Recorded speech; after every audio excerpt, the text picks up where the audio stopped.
PM sir, मैं आशा गगतपुरे बैंगलोर से। मेरा सवाल आपसे ये है कि बच्चों को गुड वैल्यूज सिखाने का सबसे अच्छा तरीका क्या है? धन्यवाद। मुझे एक सवाल जो आया है वो नमो ऐप पर आया है। उसका विजुअल मेरे पास नहीं है, लेकिन मुझे वो सवाल अच्छा लगा, इसलिए मुझे लगता है कि मैं जरूर आपसे शेयर करूं। पटना से सवाल है, प्रवीण कुमार ने पूछा है, सर आज माँ बाप के लिए बच्चे बड़े करना थोड़ा मुश्किल हो गया है। कारण है आज का जमाना और आज के बच्चे। ऐसे में हम कैसे ये सुनिश्चित करें कि हमारे बच्चों का व्यवहार, आदतें और चरित्र अच्छा हो। प्रवीण कुमार एक जागरूक पिता के रूप में शायद मुझे पूछ रहे हैं। बड़ा कठिन सवाल है मेरे लिए। मैं कहूंगा कि पहले तो आप स्वयं चिंतन करें, आत्मचिंतन करें। क्या ऐसा तो नहीं है कि जीवन जीने का जो तरीका आपने चुना है, आप चाहते हैं वैसे ही जिंदगी आपके बच्चे भी जिए, और थोड़ा सा भी उनमें बदलाव आता है तो आपको लगता है कि पतन हो रहा है, वैल्यूज का ह्रास हो रहा है। मुझे बराबर याद है, एक बार मैं स्टार्टअप से जुड़े हुए नौजवानों से मैंने एक समारोह किया। तो बंगाल की एक बेटी जिसने स्टार्टअप शुरू किया है अपनी पूरी कैरियर छोड़ करके, तो उसने अपना अनुभव बताया, वो मुझे हमेशा याद रहता है। उस बेटी ने कहा कि मैंने अपनी नौकरी छोड़ दी, कैरियर छोड़ दी और स्टार्टअप शुरू किया, और मेरी माँ को जब पता चला तो मेरी माँ ने तुरंत कहा सर्वनाश। यानी इतना माँ को झटका लगा, लेकिन बाद में वो बेटी स्टार्टअप में बहुत सफल रही थी। आपको सोचना चाहिए कि आप अपने भाव विश्व में अपने बच्चों को जकड़ने का प्रयास तो नहीं कर रहे हैं, और इसलिए आपका परिवार, आपकी परंपराएं, उसमें मूलभूत मूल्यों को कैसे जोड़ दें, हमें आइडेंटिफाई करना चाहिए। जैसे हमारे यहां कहा जाता है, जन सेवा ही प्रभु सेवा है। ये हमारे शास्त्रों में मूल्य के रूप में है।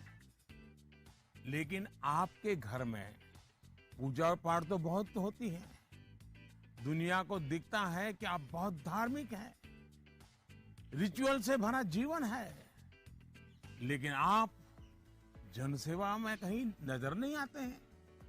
अब जब आपकी संतान यह विरोधाभास देखती हैं तो उसके मन में कॉन्फ्लिक्ट शुरू हो जाता है, सवाल खड़े हो जाते हैं, और सवाल उठना स्वाभाविक में है।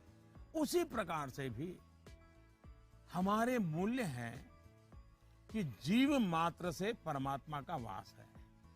उसी प्रकार से हम सबकी मान्यता है और हमें यह सिखाया गया है, हमारे जीवन मूल्य के रूप में प्रस्थापित हो चुका है, और हमारी सोच है कि जीव मात्र में परमात्मा का वास है।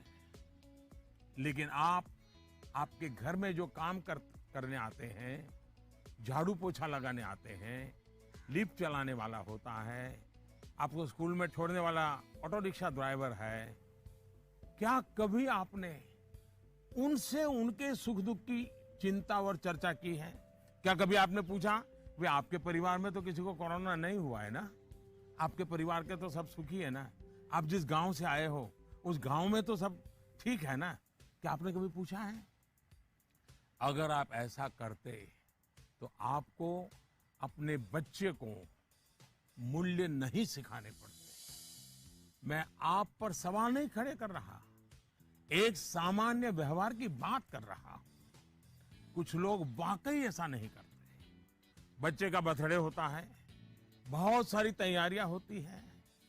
कितने लोग अपने घर में काम करने वालों से कहते हैं कि जो भी काम करना है 5 बजे तक पूरा कर दो, 6 बजे जब मेहमान आना शुरू हो जाएंगे तब तुम भी हमारे परिवार के मेहमान के रूप में कपड़े पहन करके, अच्छे कपड़े पहन करके परिवार के सबको लेकर के आ जाना। आप देखिए, आप उनसे क्या कहते हैं? आज घर में बहुत से मेहमान जाने वाले हैं, देर तक रुकना पड़ेगा। आप ऐसा कहने के बजाय क्या कहते हैं? देखो, कल बहुत मेहमान आने वाले हैं, बहुत काम है, तुम घर बता के आ जाना, देर से आऊंगा, देर से आऊंगी। यानी आपका बच्चा देख रहा है कि इतना बड़ा उत्सव है घर में, लेकिन वो जो मेरे लिए मेहनत करते हैं दिन रात, वो तो इसमें हिस्सेदार ही नहीं है। और तभी उस बच्चे के मन में टकराव शुरू होता है। मैं आपको एक और उदाहरण देता हूं। हम कहते हैं बेटा बेटी एक समान, ये मूल्य है हमारे यहां देव रूप की जो कल्पना की गई है, उसमें स्त्री भगवान का उतना ही महत्व है। लेकिन हमारे घर के वातावरण में बेटे और बेटी के बीच जाने अनजाने में जो ट्रीटमेंट किया जाता है, उसमें असमानता होती है। उसके बाद जब वही बेटा समाज जीवन में जाता है, तो उसके द्वारा नारी समानता में कुछ न कुछ कमी की संभावना बन ही जाती है।